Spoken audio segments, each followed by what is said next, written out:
Good day, everyone, and welcome to the GES First Quarter Fiscal 2026 Earnings Conference Call. At this time, all participants are in a listen-only mode. After the speaker's presentation, there will be a question-and-answer session. To participate, you will need to press star 11 on your telephone. You will then hear a message advising your hand is raised. To withdraw your question, simply press star 11 again. Please note that this event is being recorded. I would now like to turn the call over to Fabrice Benarouche, Senior Vice President of Finance, Investor Relations, and Chief Accounting Officer. Please proceed.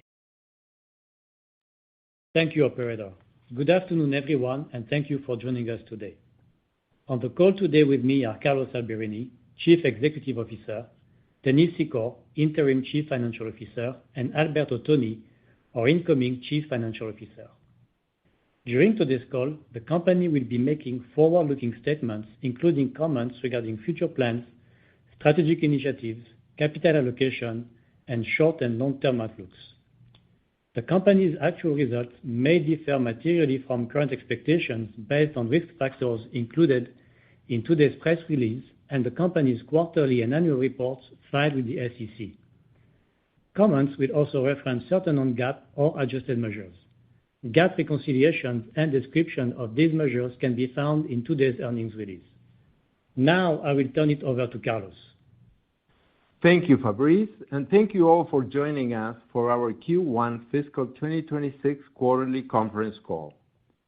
We are pleased to report our Q1 operating results that came in ahead of expectations across key financial metrics, reflecting the successful integration of Rag & Bone and continued momentum in our GES wholesale businesses across Europe and the Americas.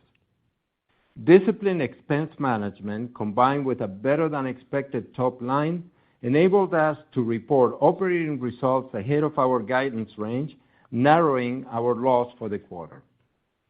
In the period, we grew our business in U.S. dollars by 9%, despite a currency headwind that consumed about 2.5 points of growth.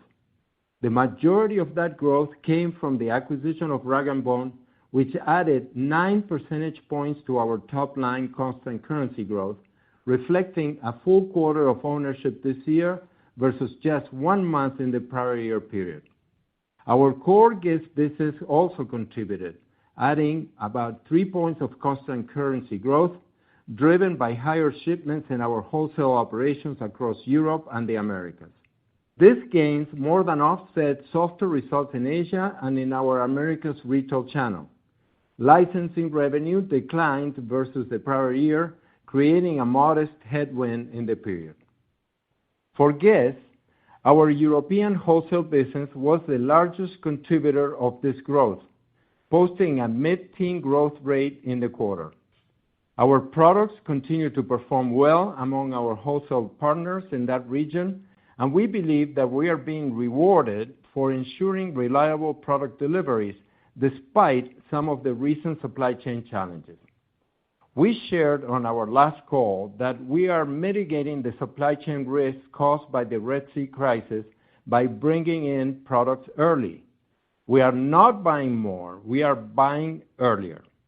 This near-term working capital investment bore fruit during the quarter, protecting our partners and our businesses as we were able to ship larger volumes than we had anticipated for the quarter, mainly driven by the availability of the product. In our European retail stores, revenues came in slightly below our expectations, posting a constant currency comp decrease of 4% as a decline in store traffic more than offset improved conversion, improved AUR, and better units per transaction. In the Americas wholesale business, the GES brand delivered double-digit top-line growth, surpassing our expectations for the quarter. Similar to Europe, we were also able to deliver more product earlier to our partners than what we had planned. And for the year, we expect this business to grow modestly. In the Americas retail business, our performance improved in the latter part of the quarter and exceeded our expectations. While traffic headwinds remained our key productivity challenge, we were able to offset some of that with improved conversion. As a result, we closed the period with a net 10% constant currency comp sales decline for the quarter.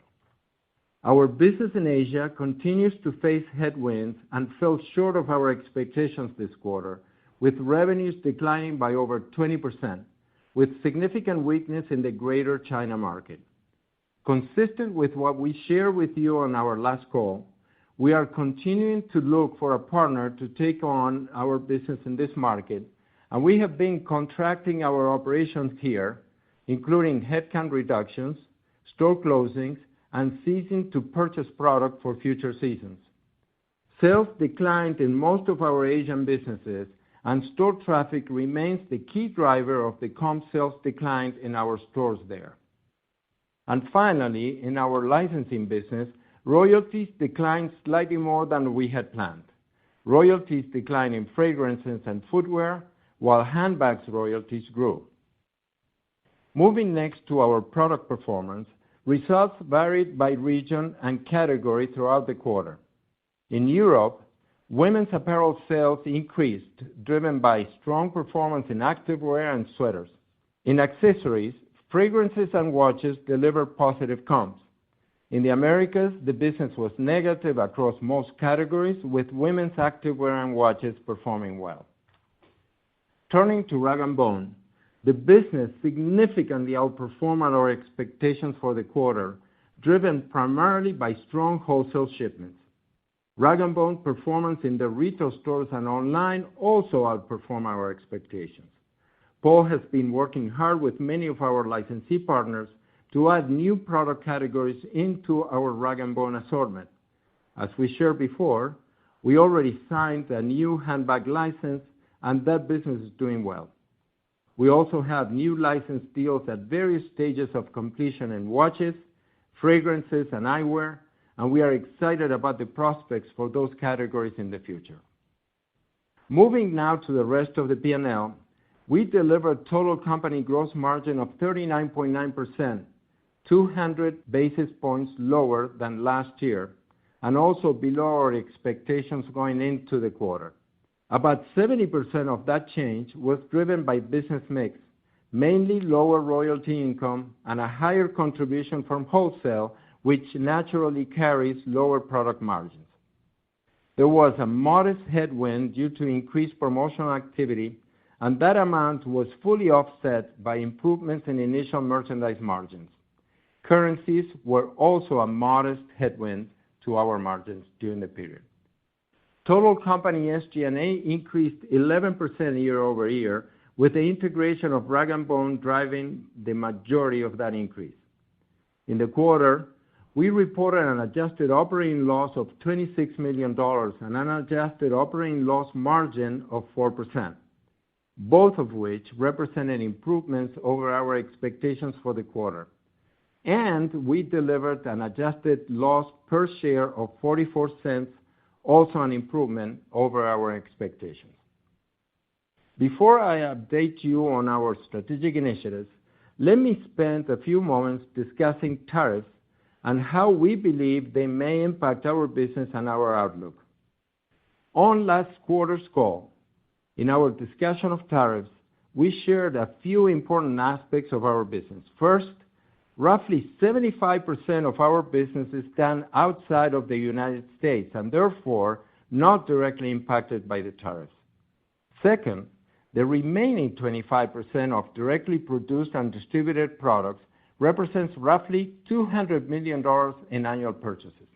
Both our GES and Rag & Bone sourcing teams have undertaken a massive effort to move a substantial amount of our production out of China to other markets.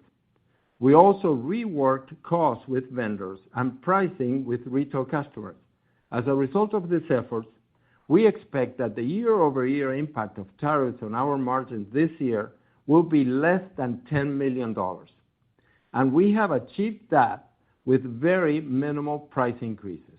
That $10 million is fully incorporated in the outlook that we are providing today. So that is the cost impact to our P&L based on what we know today.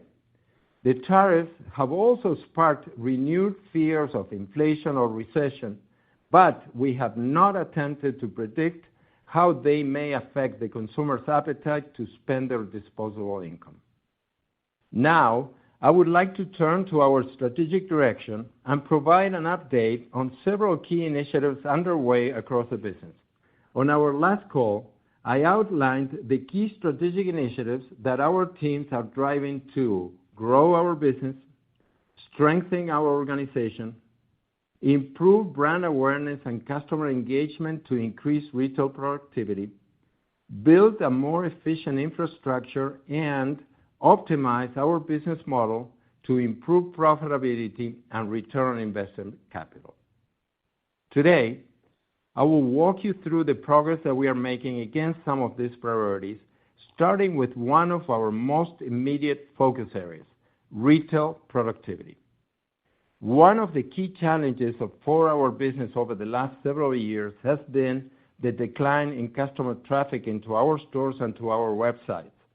Those trends have persisted in the U.S. and Asia for some time, and we are now seeing similar patterns emerge in our European retail business. To address this, we are rolling out a range of initiatives aimed at re-engaging customers and driving higher traffic across both physical and digital channels. We continue to see a significant opportunity to increase brand awareness and customer engagement through increased marketing investment. We are in the middle of a project working with General Idea, which is a consulting firm, to craft a new market vision to transform our social media strategy that we believe will reignite our brand relevance and awareness with today's consumer. Nicolai Marciano is our internal lead for this project. We are beginning with the implementation of several initiatives as we speak, including the reorganization of our teams, the deployment of new practices, and increased investment into social channels and relationships with influencers and other collaborations to attract a younger audience.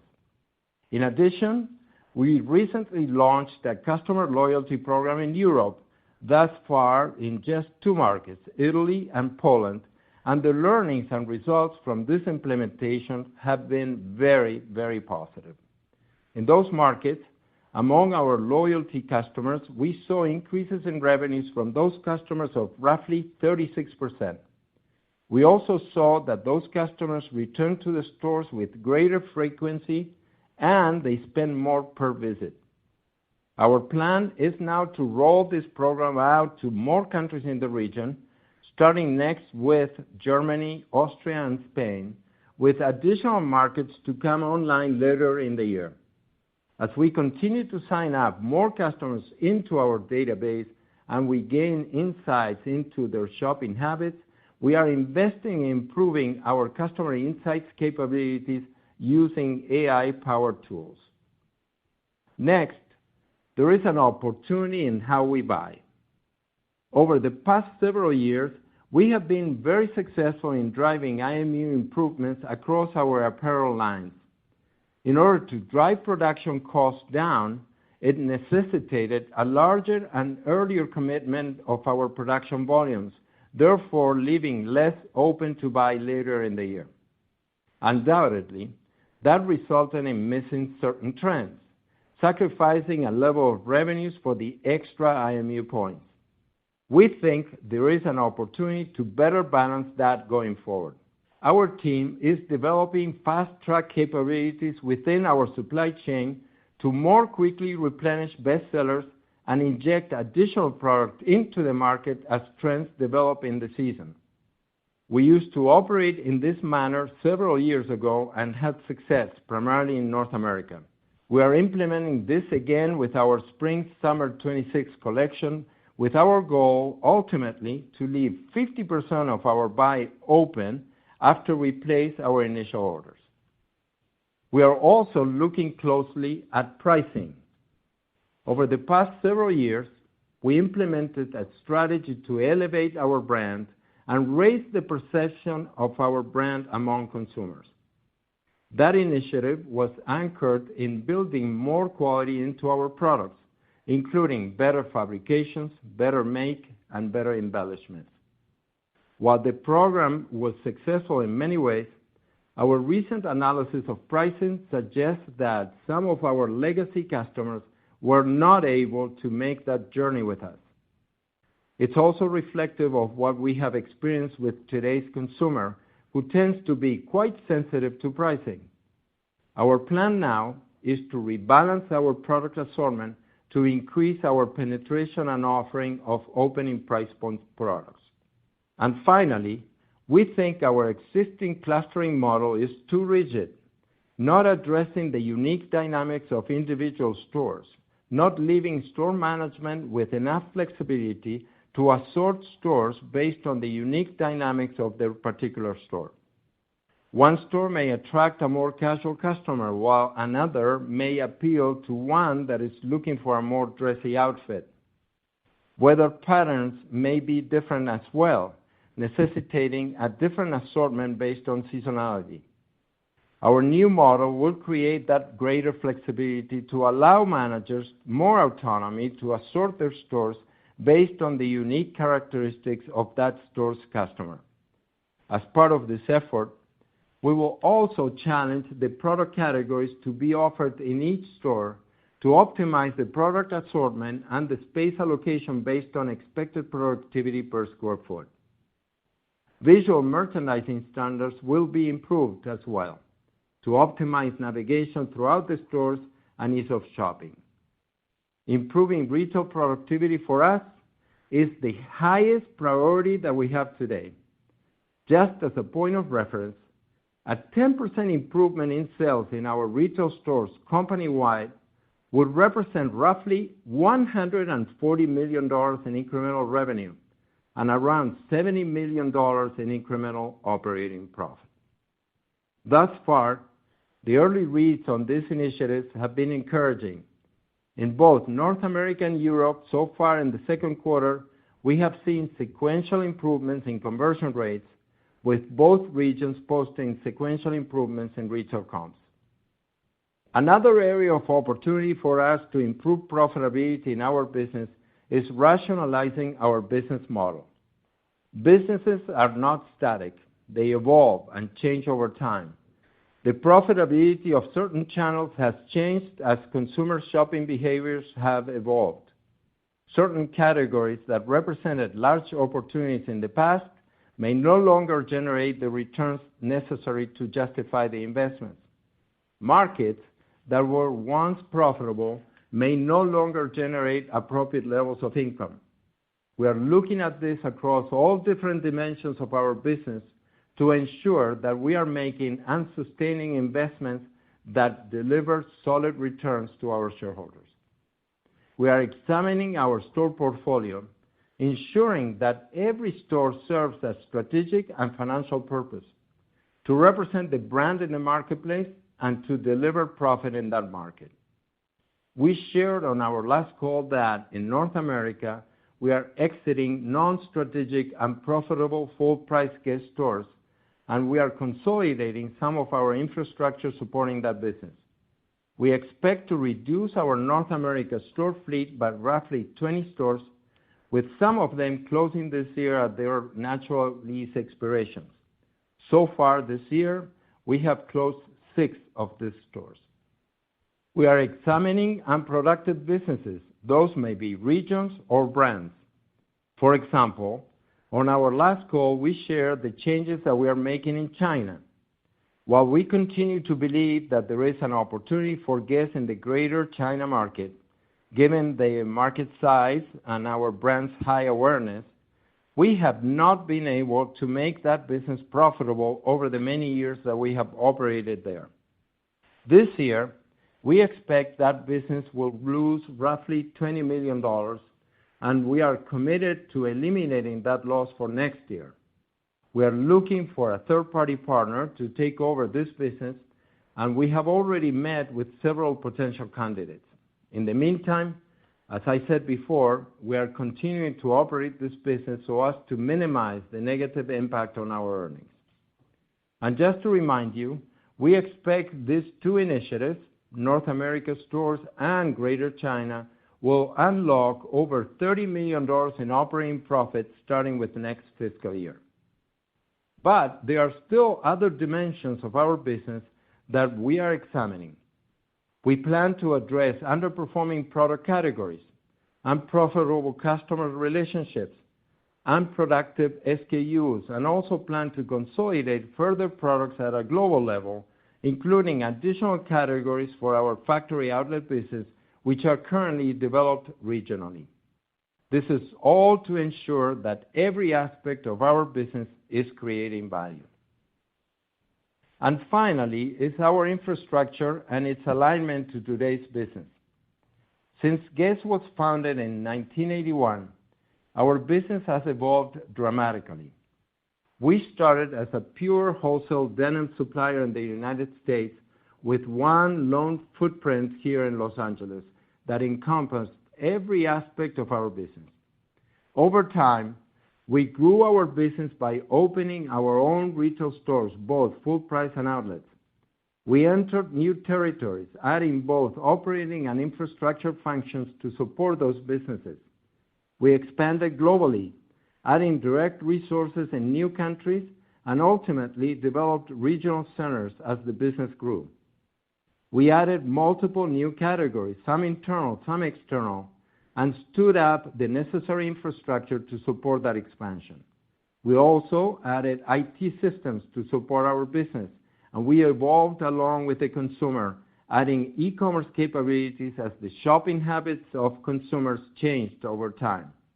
Today's business is far more complex across multiple dimensions and requires a more sophisticated ecosystem.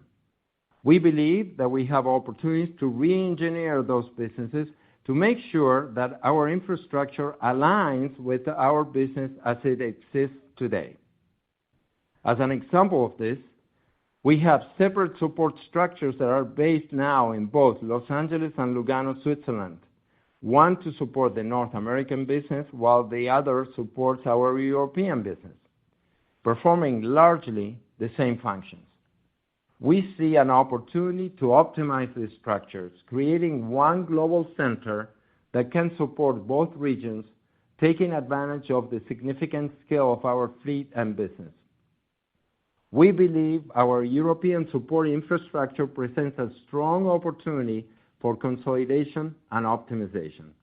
This year, our business in Europe should reach nearly $1.7 billion in sales.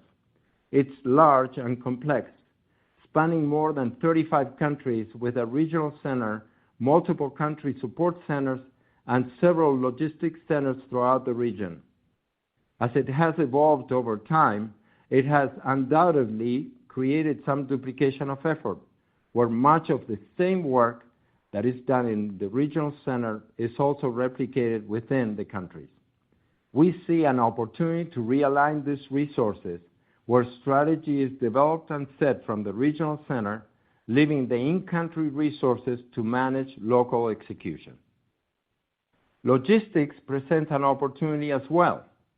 In time, both in Europe and North America, we have added logistics capabilities and centers to address specific needs or opportunities at the time.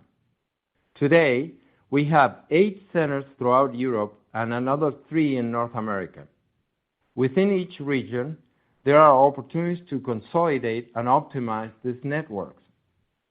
Another area of opportunity is our systems environment.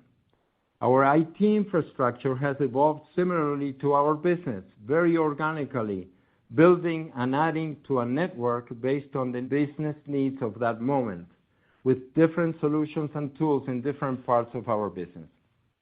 We believe that there are opportunities to restructure this and re-engineer a systems network that is more uniform and standardized globally.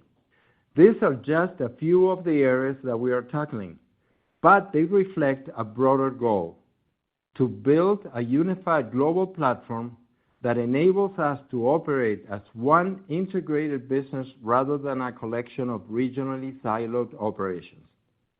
By centralizing what makes sense and tailoring only where necessary, we aim to support our future growth with greater agility, efficiency, and strategic alignment. Now, let me share a few thoughts on our outlook for the remainder of this year. We have updated our outlook to reflect the relatively minor changes in business trends that we experienced in Q1. For the year, we still expect our revenue growth will be driven by owning rag & bone for a full year, solid growth from our European wholesale business, and the conversion of our Middle East business to a joint venture. We have moderated our expectation coming from our European retail stores, given our first quarter experience, though we do expect some improvement later in the year, given our marketing and retail productivity initiatives that I just summarized. In addition, the U.S. dollar has weakened over the past 2 months, which should result in a stronger currency tailwind on revenues. All in, we expect full-year revenues to grow in the range of 5.5% to 7.4%. For the full year, we now expect adjusted operating margin between 4.4% and 5.1%, and adjusted EPS in the range of $1.32 to $1.64 a share. Dennis will share more details in just a moment. Before I turn the call over, I want to comment on our Chief Financial Officer transition. In April, we announced the appointment of Alberto Toni, a seasoned executive with more than 3 decades of international experience in finance and operations. His proven ability to drive performance across design-led, retail, and consumer-facing organizations will be instrumental as we sharpen our focus on operational efficiency, portfolio discipline, and long-term value creation for Guess. Alberto will be based in Lugano, Switzerland, and will lead Guess's financial team globally. Dennis Secor, interim CFO, will remain on board as Executive Vice President through September of 2025 to ensure a seamless leadership transition.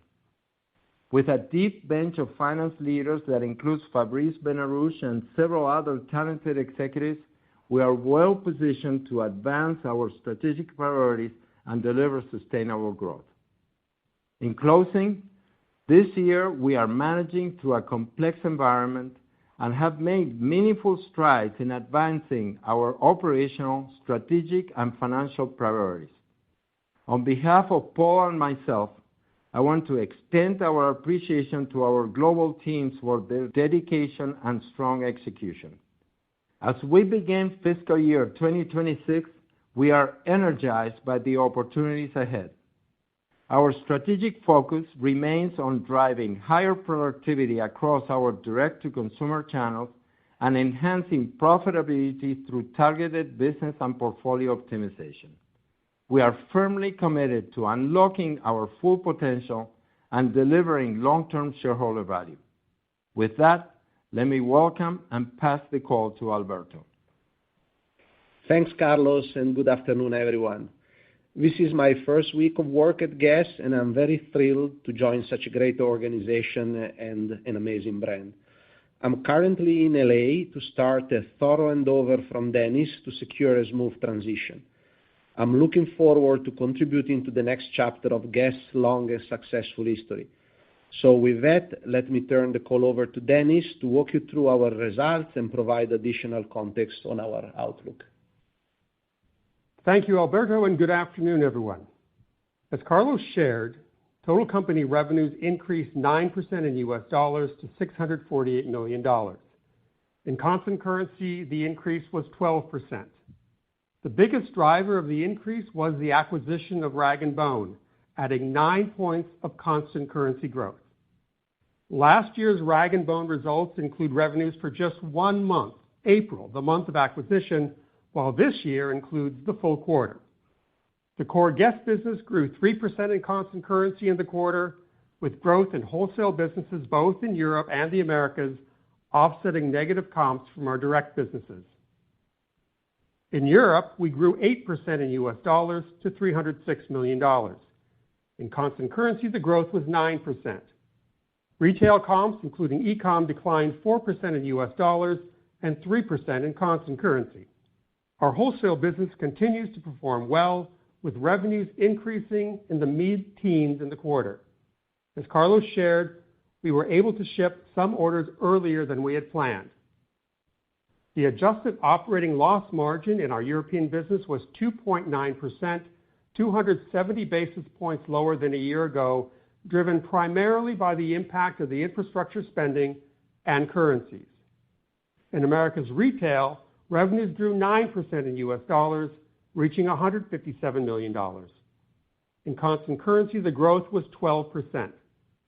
The segment's growth was driven primarily by the acquisition of Rag & Bone, more than offsetting the impact of negative comps in our core GES retail stores, as well as the impact of currencies. Comps from our US and Canadian stores declined 10% in constant currency, with the trend improving in the latter part of the quarter. Including our e-com business, the constant currency comp decline was 11%. Traffic to our stores continued to be down, though some of that was offset with an improvement in conversion. Americas Retail posted an adjusted operating loss margin of 10.5%, a 330 basis point decline from last year's first quarter. That margin decline was driven primarily by deleverage on the fixed cost base, given the comp declines both in-store and online, more markdowns and higher store costs, partially offset by the addition of the Rag & Bone business and an increased IMU. In Americas Wholesale, revenues increased by 63% in US dollars to $101 million, driven by the addition of Rag & Bone, along with higher GES shipments in the US and in Mexico. In constant currency, the growth rate was 70%. The increase in the US GES business was primarily to our off-price accounts. Adjusted operating margin was 19.9%, 280 basis points lower than a year ago, primarily due to the impact of Rag & Bone's business. In Asia, revenues decreased 20% in US dollars to $58 million. In constant currency, the decline was 16%. Most of our Asian businesses declined, with the most impactful declines from South Korea and China, where, as Carlos shared, we are purposefully constraining our business. Retail comps, including e-com for the region, decreased 20% in constant currency. Our adjusted operating loss margin in Asia was 3.1%, 820 basis points lower than last year, driven mainly by the impact of the lower revenues on the expense base. And finally, our licensing segment revenues declined 14% to $25 million. As Carlos shared, we delivered total company gross margin of 39.9%, 200 basis points lower than last year, driven mainly by business mix. Adjusted SG&A expenses for the quarter increased 11% to $285 million. The most significant drivers of this change resulted from our acquisition of Rag & Bone, the conversion of our Middle East business to a joint venture, partially offset by the favorable impact of currencies on our expense base. For the quarter, the SG&A rate increased 80 basis points to 44%. In the quarter, our adjusted operating loss totaled $26 million, and with a lower gross margin and higher SG&A rate, our adjusted operating margin declined 270 basis points to negative 4%. In the quarter, we recorded an adjusted effective tax rate of 18.1%, lower than what we expect for the full year. In the first quarter, we recorded $6 million in adjusted net non-operating income, primarily resulting from revaluation of certain of our foreign subsidiaries' net assets and liabilities into US dollars. Our adjusted Q1 diluted loss per share was 44 cents, compared to an adjusted Q1 loss per share last year of 27 cents. Moving now to the balance sheet. We ended the quarter with $638 million of inventory, up 15% in US dollars and 14% in constant currency compared to last year's Q1. About three-quarters of that increase is in Europe, where we've accelerated product deliveries to mitigate against potential disruptions given the Red Sea crisis and to support our growing business. That increase represents roughly 5 weeks of Europe's supply, where, as Carlos said, they're not buying more, just earlier. Our goal is that once that situation is resolved, we can begin to reduce that working capital investment. The balance of the inventory growth is split roughly evenly between the Americas and Asia. Our receivables were $331 million, an 11% increase in both U.S. and constant dollars compared to last year's Q1. This increase supports our growing wholesale business both in Europe and the Americas. For the first quarter, capital expenditures were $22 million, mainly driven by investments in store remodels, new stores, and technology. This compares to $21 million last year.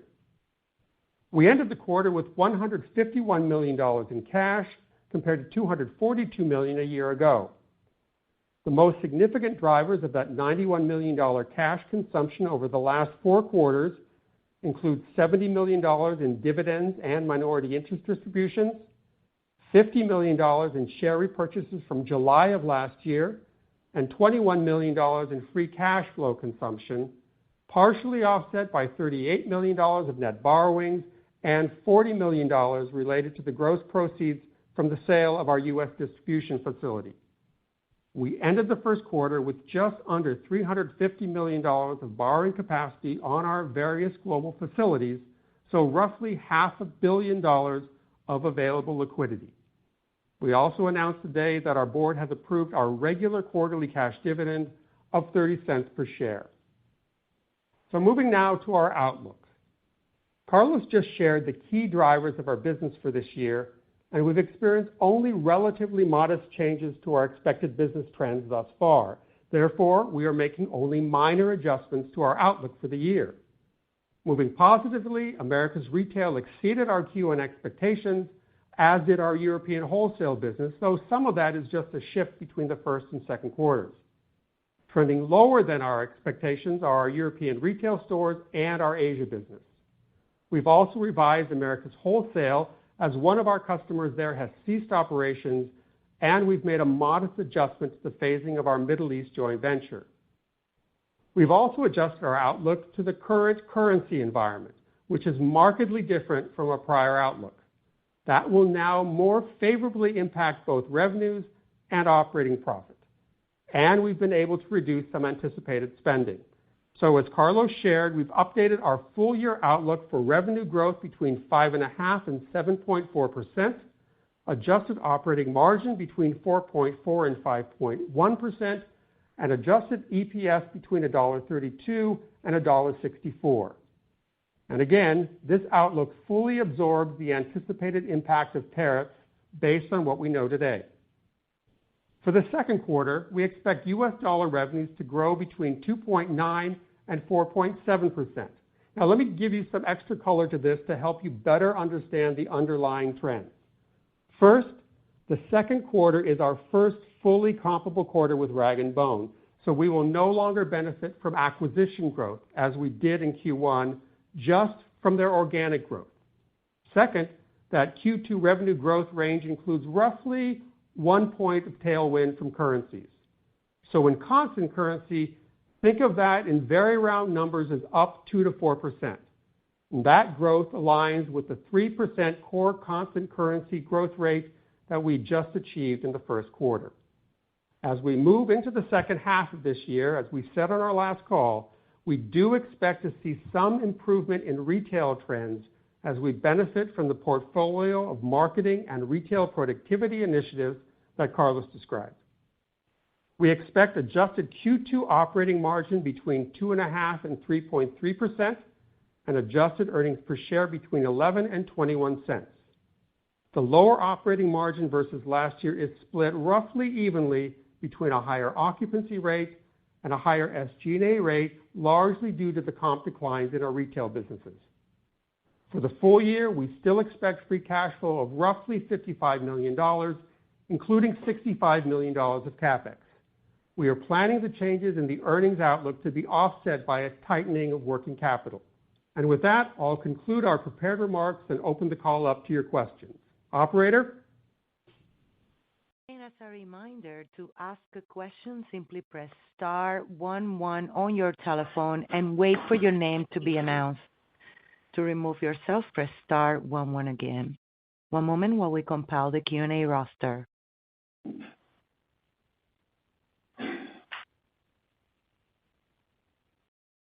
and that is star 11 to get in the queue. A moment for our first question, please. And it comes from Mauricio Serna with UBS. Please proceed. Great. Good afternoon. Thanks for taking my question. I was wondering if you could talk a little bit more about how are you thinking about the Rag & Bone brand organic growth expectations for the year. And then maybe on the Americas retail business, you said that one came ahead of your expectations in Q1. How are you thinking about that business, trajectory as the year progresses and your initiatives kind of like start, materializing into hopefully better performance? Thank you. Thank you, Mauricio. Good afternoon, and appreciate your question. So let me start with Rag & Bone. We have been very pleased with this business and with the acquisition and with everything that it's bringing to the GES business and our portfolio. We had a very good first quarter, and this was on top of a year or the 10 months that we owned the business, where we exceeded our expectations. We had, I think, very high expectations for this year coming in, and we were able to really do better than that in the first quarter. And the great thing is that most of the performances that were better than expected were across the different channels. So we had a great wholesale business in the first quarter. The business shipped a lot more than what we had anticipated, and it came from multiple accounts. In addition to that, our direct-to-consumer business was also strong, both in stores and on e-commerce, where we saw some pretty significant increases over the prior year. We have a big plan for this year. We're talking about $320 million plus. And that is just to give you a point of reference here. Before we acquired the company, the business did $250 million on an annualized basis. So to go from 250 to over 320 is a pretty significant increase. Of course, some of this is driven by the addition of new stores. We currently have 41 stores. When we acquired the company, we had 38. And we have an expectation to open over 10 stores in the next few months. So a lot of that growth is going to come from that. But in addition to that, we're seeing same-store sales growth in addition to the organic growth of our wholesale business. And we are adding new markets. We are trying to expand the presence of the brand into the European markets. We opened one store, and we have two more to open in the next few months in Germany. The one that we open is in Amsterdam. And we are also trying to develop other markets worldwide. The brand is already represented in Korea, and there are a few other markets where we have a presence, and we think that the brand can really be very aligned with what customers are looking for in those new markets. So, and then you have the additional product categories, which are represented by both internal development. The team is working on new categories, new products. And the products look amazing, and we can see that our customers at Wholesale are very, very excited about growing their business with us.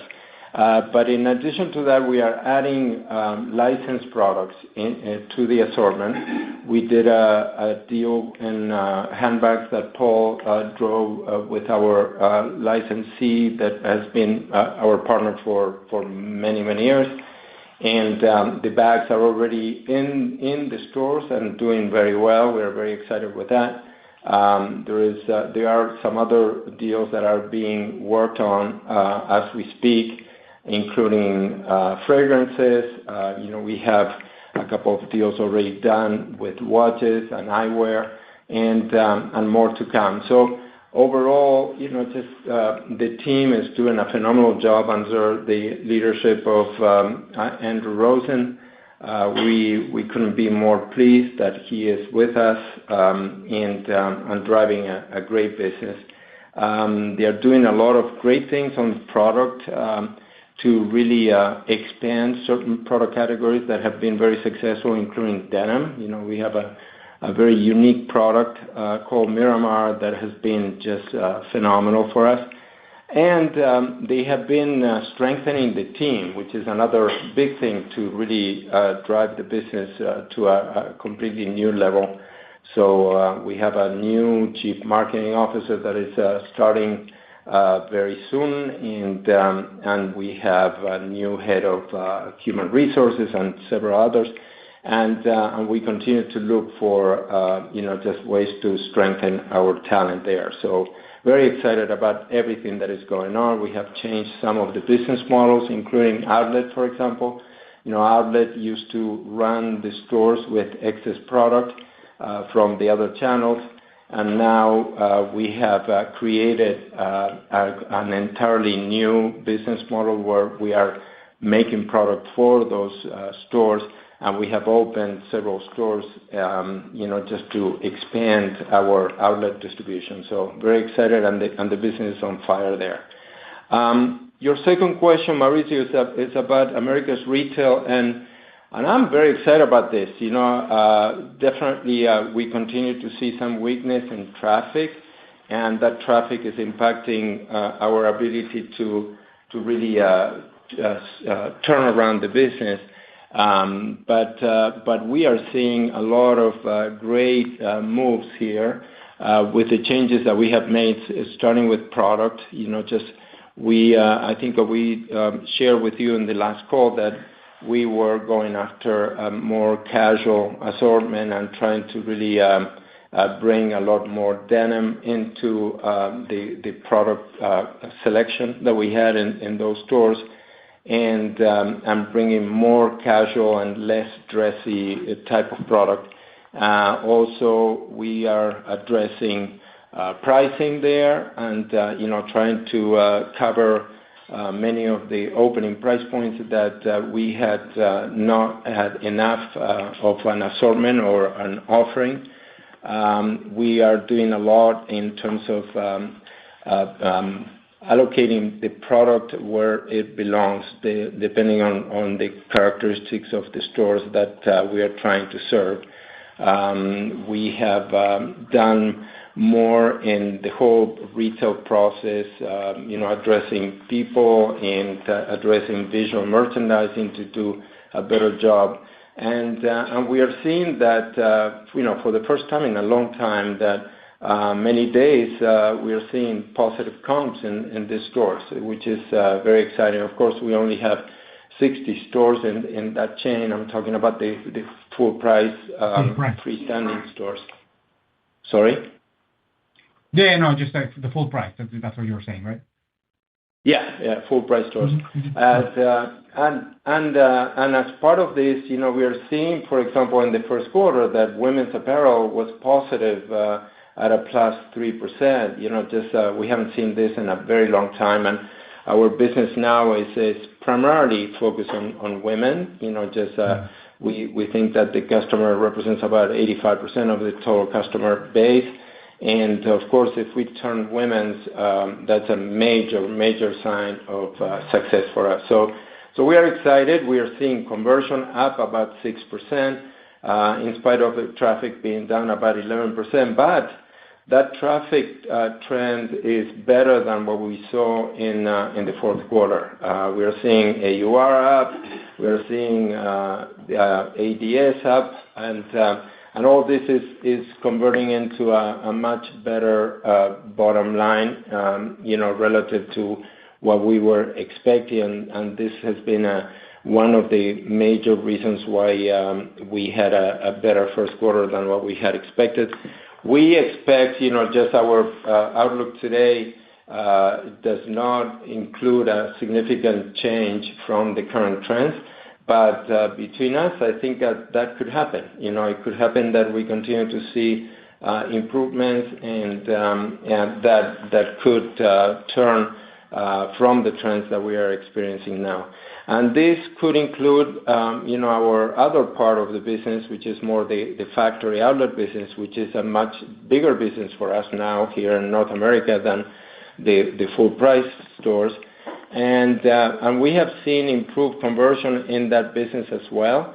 We are addressing pricing. I think we mentioned this in the past, that we thought that in some cases we had opportunities to recapture customer share by addressing prices, and we are being more promotional, but we were able to absorb that with an increased IMU during the period. So we feel good about how we are positioned with that business as well. So I'll stop there, and I don't know if you have a follow-up question, Mauricio. No, this is very encouraging and super helpful to hear. I guess just a quick follow-up. As you're thinking about the second half of the year and maybe, thinking about the ranges of your operating margin outlook, how are you thinking about second half potentially being able to have a little bit of modest margin expansion, or maybe flattish margins on a year-over-year basis on the second half, not full year? Dennis? Yeah, let me take that. I think I'd start first. I think the way to understand this year is really to first understand the top line, and as always, our model has a lot of moving parts. But if you start with the top line, the shape of this year's growth curve is really an inverted bell curve. We start high, then we moderate a bit in the middle 2 quarters, still positive, and then up again in the fourth quarter. So you start with the quarter we just completed, 9.4%. That's buoyed by the extra 2 months that we get from Rag & Bone, some earlier shipments a bit in wholesale. But as we said, the core GES business grew at 3 points. And that's an important data point to keep in mind. But within that first quarter, we were also flying into about a 2.5-point headwind on currencies. As you move into the second quarter, we just guided to that, using, again, very round numbers, about 3 to 5% top-line growth. Now with a 1-point tailwind, that's the 2 to 4% we talked about, which compares to that 3% core organic growth that we talked about. Third quarter looks pretty similar to that. It's mostly the organic growth at work. There's always a little bit of noise from wholesale shipments.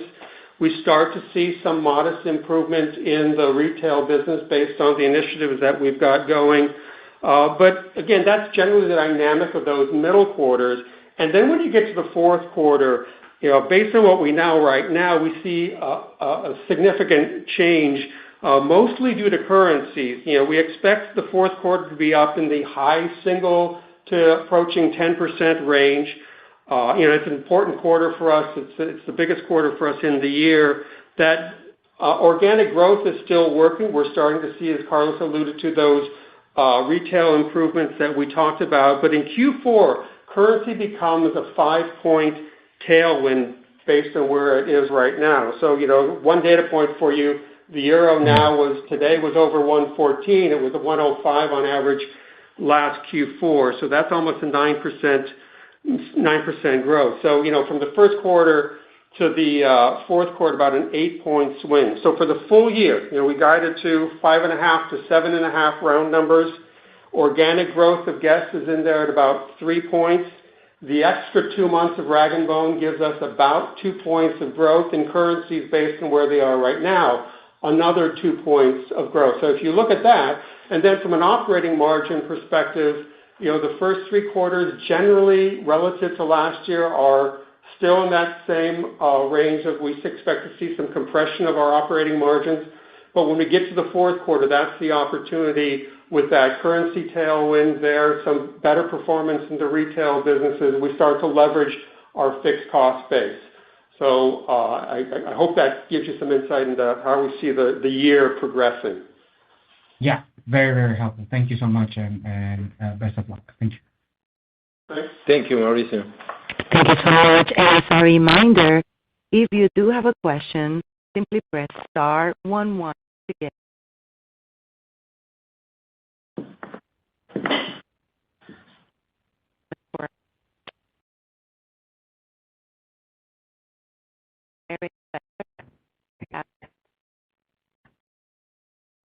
Hello. Is that Eric? The line's a little crackly here. Yeah, hey, hi, how are you? Good, Eric. Two things. Go ahead. Can we get, okay. Thank you for the color on this. A lot of pieces here. When you look at, how should we be thinking about inventories? I know that this quarter was unusual. How are you going to kind of look at the rest of the year in terms of flowing inventories based upon tariffs and the rest of the world here? Hi, Eric. I'll start, and then I'm sure that Dennis will finish. But just our inventories are up about 15% in dollars and about 14% in constant currency, and these numbers are a little bit higher than what we had anticipated. But everything that drove these numbers has been intentional. Just we have been watching the whole supply chain challenges, especially all the inventory that is coming into Europe from Asian countries.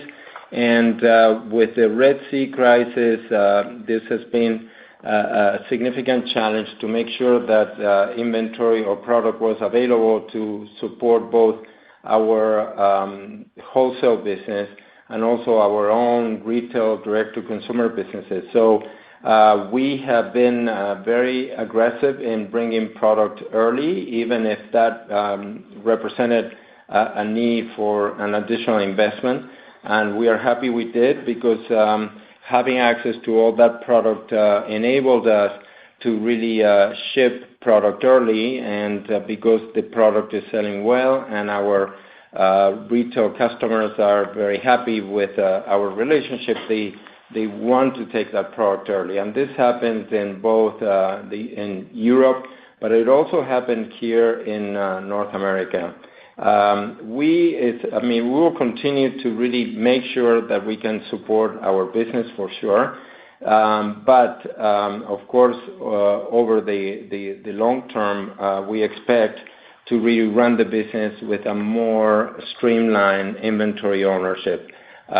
We are now comparing apples and apples, meaning just now we have anniversary the acquisition of Rag & Bone, so the 15% is a true 15% increase in inventory.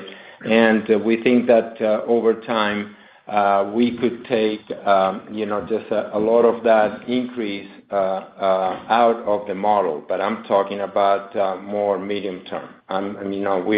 We don't anticipate that we'll be able to close the year with a number that is significantly different than that. Of course, we are trying to work in such a way that we protect the business, but also we run with a streamlined, efficient model. And if we see opportunities to reduce inventory levels, we will try to do so even this year. But over the medium term, especially if the supply chain issues with in-transit times get normalized, we would fully expect to really get a reduction in inventory ownership. I would add to that, we're focused, Eric, on driving improvements to our cash flows. And Carlos' prepared remarks, he talked a lot about profit initiatives and growth initiatives. Those obviously are designed to improve cash flows. Working capital is another area we've made the investments, and I would size that investment somewhere in the order of $50 million. That has been very important to protect the business. We believe, and we've heard from our accounts, that we are rewarded in gaining share because we've been so reliable on delivering products. And once the Red Sea crisis wanes and it's a more normal environment, we expect to be able to reclaim that cash once again. Okay. Could we get an update on GES Jeans, please? Thank you. GES Jeans, well, we are very pleased with the development of GES Jeans. We have a very nice distribution, especially in Europe, and the business is primarily a wholesale business now. We have been able to deliver, a few seasons now, and we continue to exceed our expectations, not by a huge amount, but we are doing better than what we had anticipated. There is a lot of work that is being done by the teams here to really improve our product offering. They have been very, very much in a listening mode, working with the different accounts just to understand, whether we have everything that they want or they need more. And we have been developing more product based on that, both for men and women. And we are trying to understand, just where the customer is gravitating and try to strengthen the offering based on that. We think that we are in a very good place in terms of the type of trends that are in the marketplace and how we are addressing them with our products. I think the product line looks great. And we think that the pricing model that we're following is also pretty much in line with what it needs to be. We have several accounts in North America. We wish that the North America business was bigger by now, but we think that at the end of the day, it's like in every one of our businesses, product will win. We are also excited about our marketing initiatives because we think that what we are talking about and doing as it relates to social media is also going to impact a brand like GES Jeans that appeals to a much younger consumer that is, lives with social media. So we are excited about that as well, and we're trying to really make sure that all those new practices that we are trying to implement as it relates to marketing, that they have into consideration the GES Jeans needs.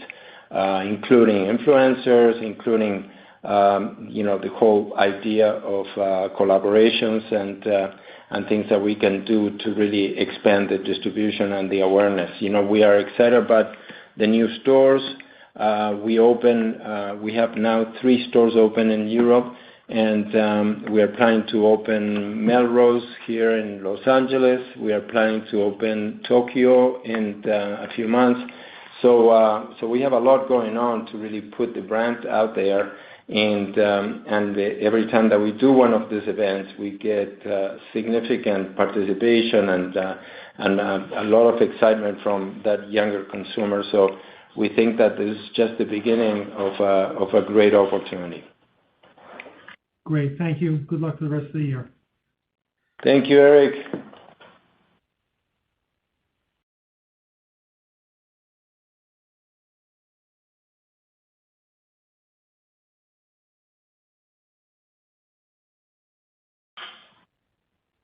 Operator?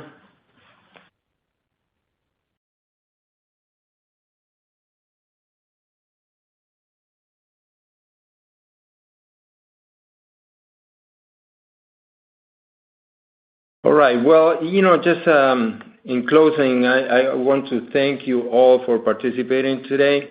We are very pleased with the start of our year. We are encouraged by the early results of our initiatives regarding product, marketing, and retail productivity in both North America and in Europe. And we believe that these successes can be leveraged across the rest of our direct-to-consumer business, and especially in the second half of the year, as Dennis was just alluding to. So we are excited. We have a big plan for the second half, but we think that we have opportunities to meet and exceed those plans. We have a strong, opportunity with our direct-to-consumer business, but also in our wholesale business. Our trends are very strong. And we are excited and ready to drive the business and gain market share. leveraging the strong inventory position that we have built. We look forward to reporting back to you on our progress, and we wish you have a great day. Thank you so much.